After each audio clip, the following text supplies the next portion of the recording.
नमस्कार, मैं सुरेश कुमार, इतिहास व्याख्याता।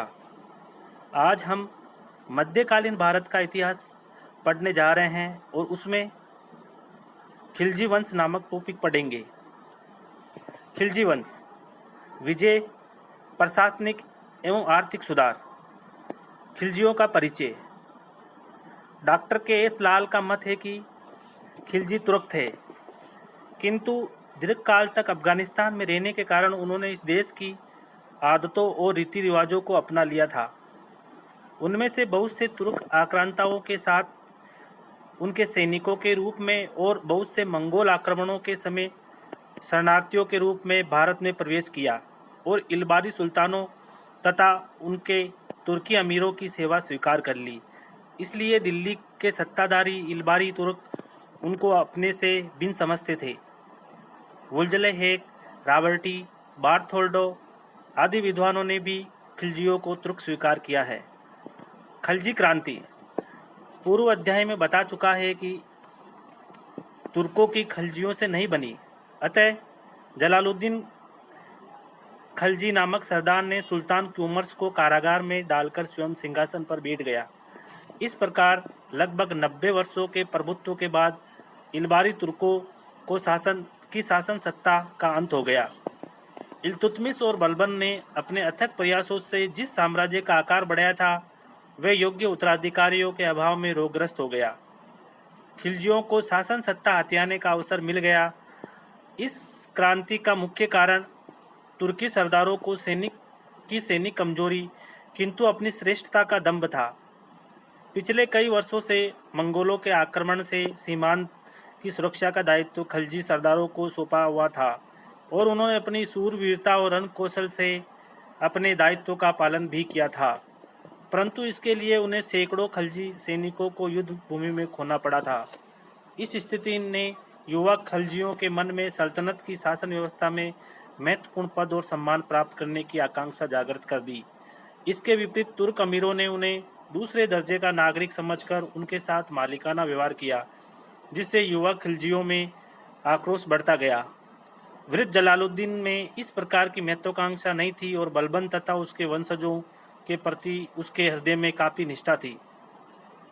केकुकाबाद के शासनकाल में तुर्की सरदारों द्वारा सत्ता को हथियाने के लिए जो आपसी प्रतिस्पर्धा चली और उनमें जो कमजोरियां विद्यमान थी, उनको देखते हुए अवसर का लाभ न उठाना मूर्खता की बात थी। इसलिए खलजी नवयुवकों ने अपने वृद्ध नेता को क्रांति के लिए रजामंद कर लिया। खलजी क्रांति का एक अन्य कारण उत्तराधिकार का अनिश्चित नियम था। इस्लाम वंशानुगत उत्तराधिकार का समर्थन नहीं करता, वह योग्यता तथा शक्ति में विश्वास रखता है। 90 वर्षों के शासन के बाद भी तुर्क शासक अपनी जड़ों को मजबूत नहीं कर पाए थे। हिंदू शासकों की शक्ति को भी पूरी तरह कुचल नहीं पाए और मंगोलों के संकट से भी सल्तनत को उबार नहीं पाए थे। फिर भी उन्होंने सत्ता से चिपके रहना चाहा। इसके लिए उन्होंने एक अल्पायु शिशु को सिंहासन बैठा दिया, जबकि तत्कालीन परिस्थितियों की मांग थी कि किसी शक्तिशाली व्यक्ति को सिंहासन पर बैठा जाए। तुर्कों का ऐसा नेता उपलब्ध नहीं हो पाया और खलजी सरदारों ने को तुर्कों की इस कमजोरी को पहचानने में विलंब नहीं लगा। खलजी क्रांति के परिणामों के संबंध में इतिहासकारों ने भिन्न भिन्न मत व्यक्त किए हैं।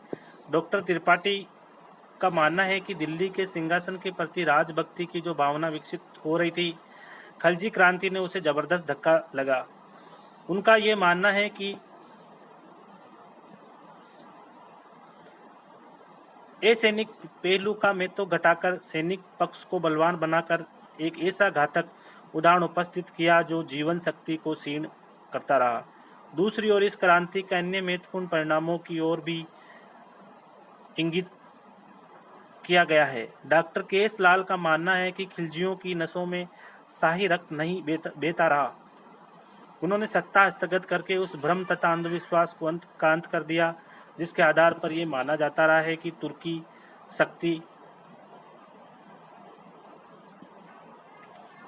तुर्की रक्त ही सार्वभौम सत्ता का उत्तराधिकारी हो सकता है। डॉक्टर लाल तो खलजी क्रांति को तुर्की आधिपत्य के विरुद्ध भारतीय मुसलमानों का विद्रोह स्वीकार करते हैं। इस संबंध में ध्यान देने योग्य बात यह है कि खलजियों ने सत्ता की प्राप्ति न तो वंशानुगत, न चुनाव और न षड्यंत्र के द्वारा प्राप्त की थी। इसके लिए उन्होंने जनता अमीर वर्ग और धार्मिक नेताओं का भी सहारा नहीं लिया, केवल अपनी सैनिक शक्ति के बल पर सत्ता हस्तगत की थी। इस क्रांति के परिणाम स्वरूप एक नवीन राजवंश का उदय हुआ, ऐसे एक ऐसे राजवंश का जिसने अनवरत विजयों के द्वारा लगभग संपूर्ण भारत पर इस्लाम का आधिपत्य स्थापित किया, कला और साहित्य के क्षेत्र में प्रोत्साहन दिया और शासन व्यवस्था ने में महत्वपूर्ण सुधारों का प्रयोग किया। पहली बार मंगोलों को पराजित किया गया, जिससे भारतीय सामंतों की सुरक्षा बहुत सुदृढ़ हो पाई। जहां तक जनसाधारण पर इस क्रांति के प्रभाव का सवाल है, जनता ने इसे अधिक महत्व नहीं दिया, क्योंकि बहुसंख्यक भारतीयों को विदेशी राजवंशों के उत्थान पतन में कोई विशेष रुचि नहीं थी और न ही किसी वंश विशेष के लिए उसमें राजभक्ति की भावना विकसित हो पाई थी। डॉक्टर लाल ने ठीक ही लिखा है कि अब तक और बिल्कुल आकस्मिक वंशीय क्रांतियों ने किसी भी वंश के लिए उसकी सारी सद्भावनाएं समाप्त कर दी। अब जलालुद्दीन फिरोज शाह खिलजी 1290 से 1296 ईस्वी, प्रारंभिक जीवन और सिंहासनारोहण। खलजी वंश के संस्थापक जलालुद्दीन के प्रारंभिक जीवन के बारे में विस्तृत जानकारी उपलब्ध नहीं है। ऐसा कहा जाता है कि उसका जन्म एक साधारण परिवार में हुआ था और उसके पूर्वज काफी पहले भारत में आकर बस गए थे। शाही सुल्तान नासिरुद्दीन के शासनकाल में उसने राजकीय सेवा प्रारंभ की थी। बाद में उसे शाही अंगरक्षक के पद पर नियुक्त किया गया। कुछ समय बाद उसे समाना का सूबेदार बना दिया गया। यहाँ रहते हुए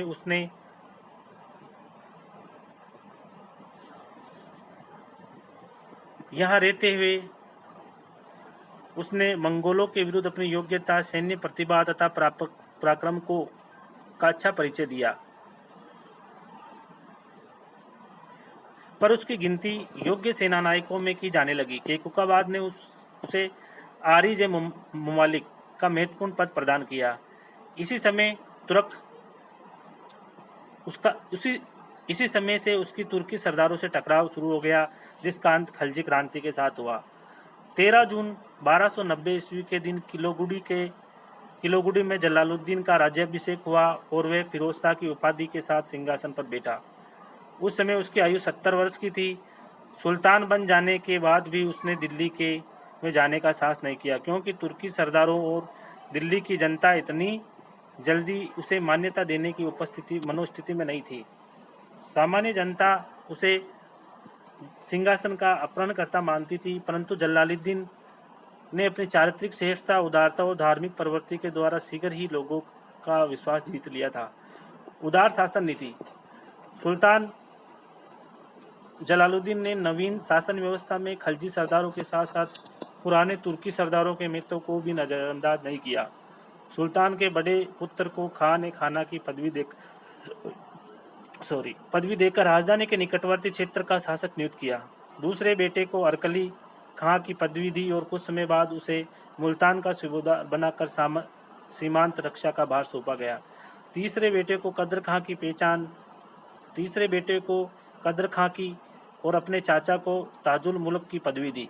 अपने बड़े भतीजे और दामाद अलाउद्दीन को अमीर तुजुक का पद और छोटे भतीजे अलमास बेग को अखूर बेग का पद दिया। अपने भाई को योगेश खान की पदवी देकर आरिज मुमालिक के पद पर नियुक्त किया। अपने एक अन्य संबंधी अहमद चप को नायब बारबक के पद पर नियुक्त किया।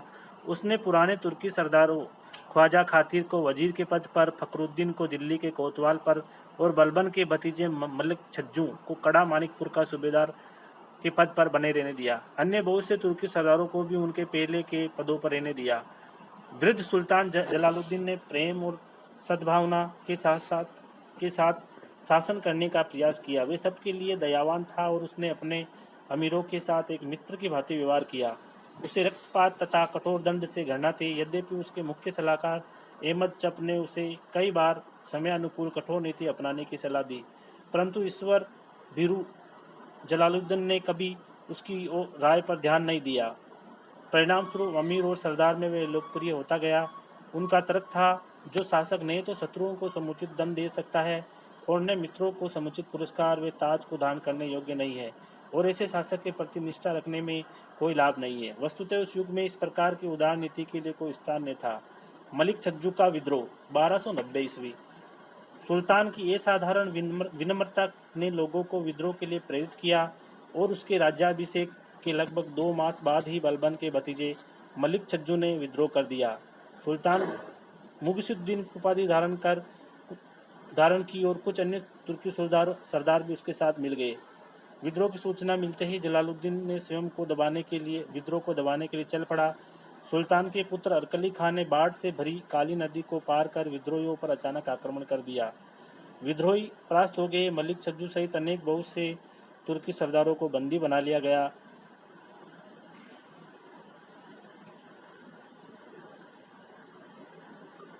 और बदायूं में सुल्तान के सामने पेश किया गया। विद्रोही बंदियों की दुर्दशा देखकर सुल्तान द्रवित हो उठा और उनके साथ मित्रों जैसा व्यवहार किया। उसने लज्जित तुर्की सरदारों से कहा कि आपने अपने पुराने सुल्तान के वंशज का समर्थन करने के लिए तलवारें उठाकर बेईमानी का नहीं अपितु ईमानदारी का काम किया है।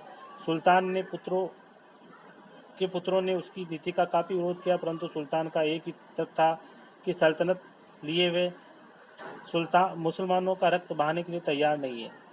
सल्तनत के लिए अरकली खां को मुल्तान की सूबेदारी देकर मुल्तान भेज दिया गया और मलिक छज्जू को भी उसी की देखरेख में लगा दिया गया। कड़ा मानिकपुर की सूबेदारी अलाउद्दीन खिलजी को प्रदान की गई। अन्य विद्रोहियों को क्षमा कर दिया गया। डाकुओं तथा ठगों के प्रति दयालुता का व्यवहार। सुल्तान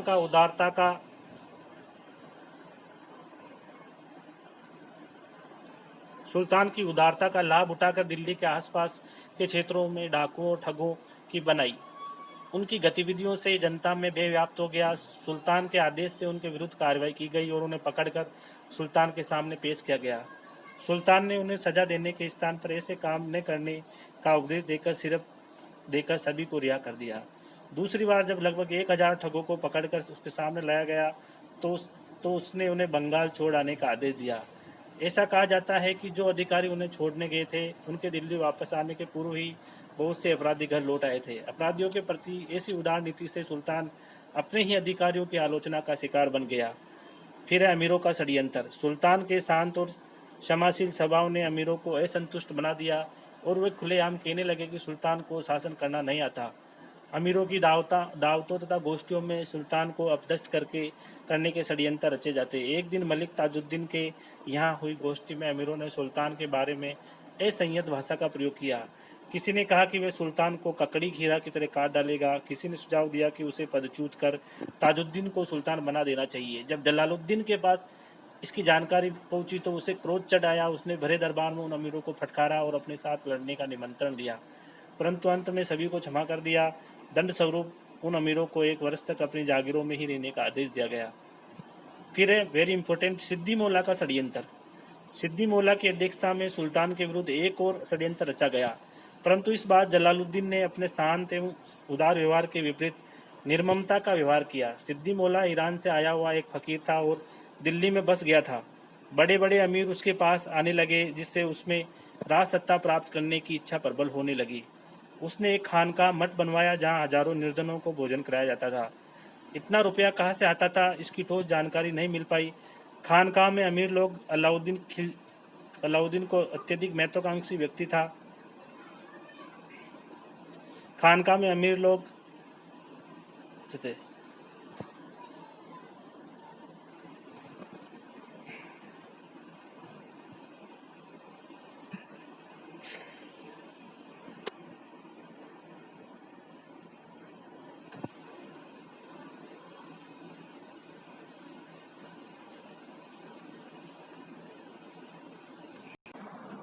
माफ़ कीजिएगा, पहले हमें नीचे वाला पेज पढ़ना पड़ेगा, फिर बाद में ये वाला पेज पढ़ना पड़ेगा। राजद्रोह षड्यंत्र की बातें किया करते थे। ये तय किया गया कि शुक्रवार की नमाज के दिन सुल्तान को ख़त्म कर दिया जाए, सिद्दी को खलीफा घोषित कर दिया जाए और बलबन के अमीरों और उनके पुत्रों को महत्वपूर्ण पद प्रदान किए जाए। सुल्तान को षड्यंत्र की जानकारी मिल गई और उसने सिद्दी को दरबार में बुला भेजा। सिद्दी ने राजनीति में भाग लेने तथा किसी प्रकार के षड्यंत्र की जानकारी से साफ इनकार कर दिया। क्रोधित सुल्तान ने अपने अनुचरों से इतना ही कहा कि मौला से मेरा बदला लो। अरकली खां के संकेत पर सिद्दी मौला का अंत कर दिया गया। इतिहासकारों का मानना है कि इस समय दिल्ली की राजनीति में दो गुट बन गए थे, एक बड़े शाहजादे खान ए खाना का और दूसरा अरकली खां का। दोनों ही सिंहासन के दावेदार थे। खान ए खाना का सिद्दी के पास आना जाना था, अतः अरकली खां ने अवसर मिलते ही उसे ठिकाने लगा दिया। सैनिक अभियान। अपने शासनकाल में स्वयं सुल्तान ने दो सामरिक अभियान किए। पहला रणथंबोर के विरुद्ध 1291 ईस्वी में किया। रणथंबोर में उस समय राणा हमीर का शासन था। सुल्तान ने पहले झांसी पर आक्रमण किया। उसने दुर्ग और आसपास के गांवों को जीत लिया और मंदिरों को नष्ट किया। इसके बाद वे रणथंबोर पहुंचा, परंतु दुर्ग की अभेद्यता से घबराकर वापस लौट आया। अमीरों के पूछने पर उसने कहा कि हिंदुओं के दुर्गों की तुलना में उसे अपने सैनिक अधिक प्रिय है। वे मुसलमानों का बेकार में रक्त बहाना नहीं चाहता। वास्तविकता ये थी कि हमीर की शक्तिशाली मोर्चाबंदी को परास्त करके रणथंबोर पर अधिकार जमाना दुष्कर कार्य था। अतः अपनी कमजोरी पर पर्दा डालने के लिए इस प्रकार के विचारों का सहारा लेना पड़ा। सुल्तान का दूसरा अभियान मंडोर के विरुद्ध हुआ। इस क्षेत्र में तुर्कों ने अधिकार कर लिया था, परंतु कुछ वर्षों पूर्व राजपूतों ने तुर्कों को खदेड़ दिया। इस पर पुनः अपना अधिकार जमा लिया। इस बार सुल्तान को सफलता मिली। मंडोर पर शाही सेना का अधिकार हो गया। अब है मंगोलों के विरुद्ध अभियान। 1292 ईस्वी में अब्दुल्ला के नेतृत्व में मंगोलों ने भारत पर आक्रमण कर दिया और सुनाम तक बढ़ गए। सूचना मिलते ही सुल्तान भी एक विशाल सेना के साथ सिंधु तक जा पहुंचा और एक घमासान युद्ध में मंगोलों को परास्त किया।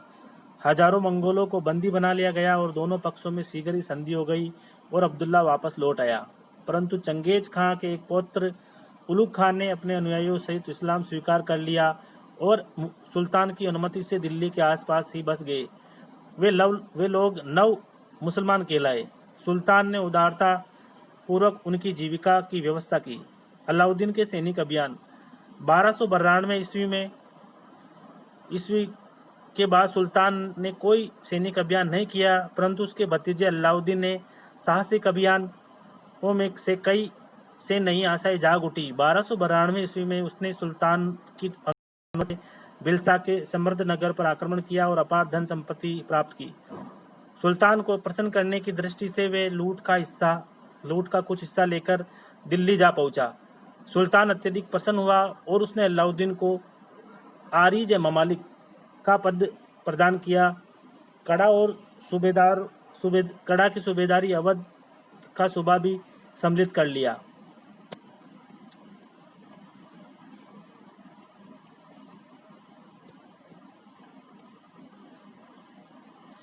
अलाउद्दीन अत्यधिक महत्वाकांक्षी व्यक्ति था।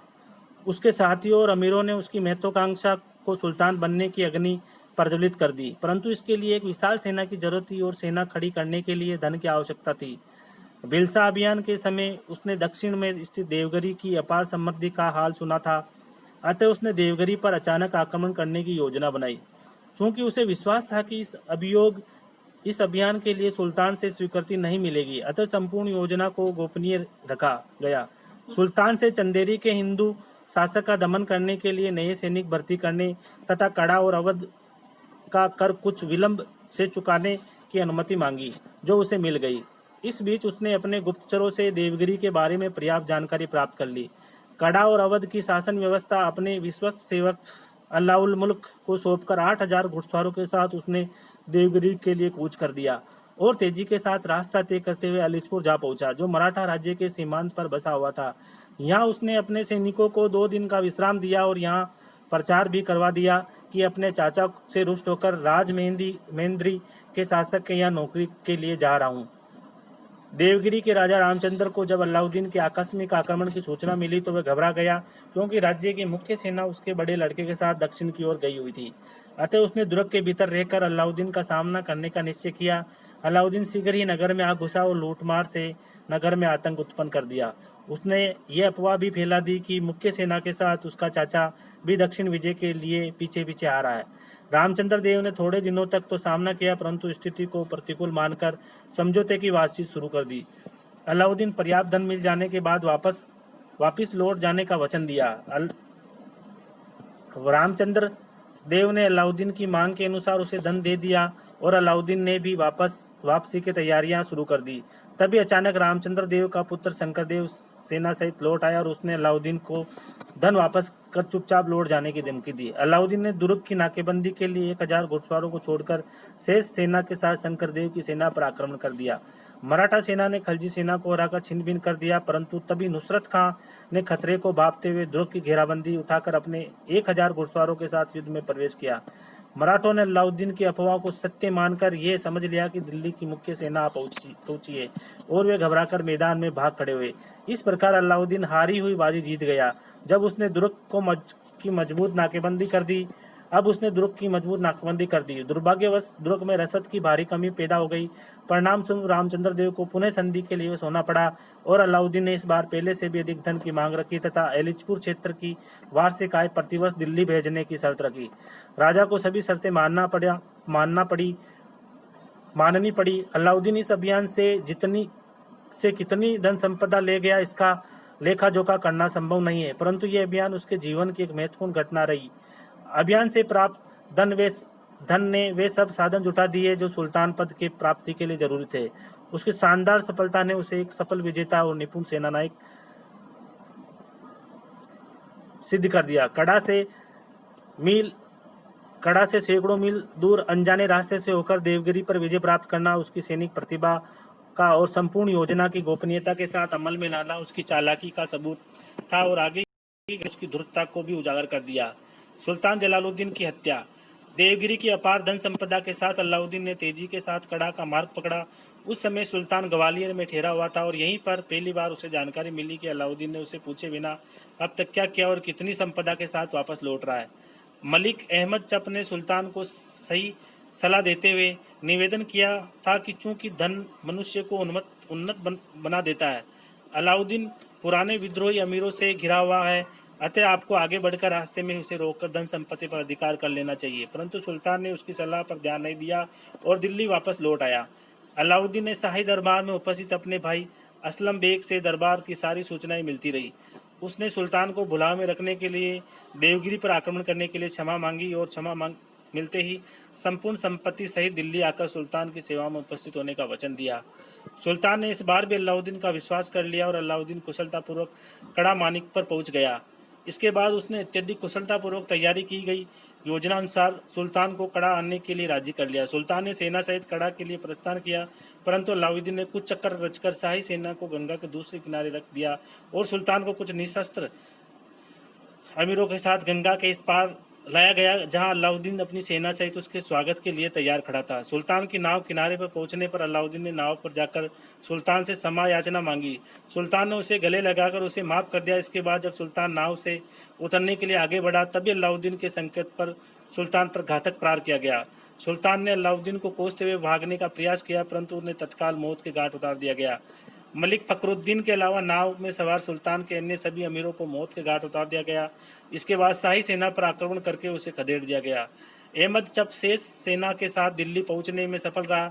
20 जुलाई 1296 के दिन अलाउद्दीन ने अपने आप को सुल्तान घोषित कर दिया। मर्द सुल्तान के कटे हुए सिर को, जिसमें से रक्त टपक रहा था, एक भाले पर टांग कर इधर उधर घुमाया गया। मूल्यांकन। अधिकांश इतिहासकारों ने जलालुद्दीन के गुणों की सराहना की है। वह पहला शासक था जिसने उदारता को शासन की आधारशिला बनाने का प्रयास किया। वह एक सफल सेनानायक और पराक्रमी सैनिक था और अनेक युद्धों में विजयी रहा था। परंतु सुल्तान बनने के बाद वे रक्तपात का पक्षपाती नहीं रहा, परंतु उसने अपनी सुरक्षा की उपेक्षा करके घातक भूल की। बहुत से इतिहासकारों ने उसको दुर्बल और धर्मभीरू बतलाते हुए उसके वध को दिल्ली सल्तनत के लिए उपयोगी बताया। डॉक्टर लाल का मत है कि ऐसा एक कुशल शासक निश्चय ही दिल्ली सिंहासन के योग्य था। तो इस प्रकार हमने जलालुद्दीन खिलजी के बारे में पढ़ा है। अब नेक्स्ट क्लास में हम अलाउद्दीन खिलजी के बारे में पढ़ेंगे। धन्यवाद।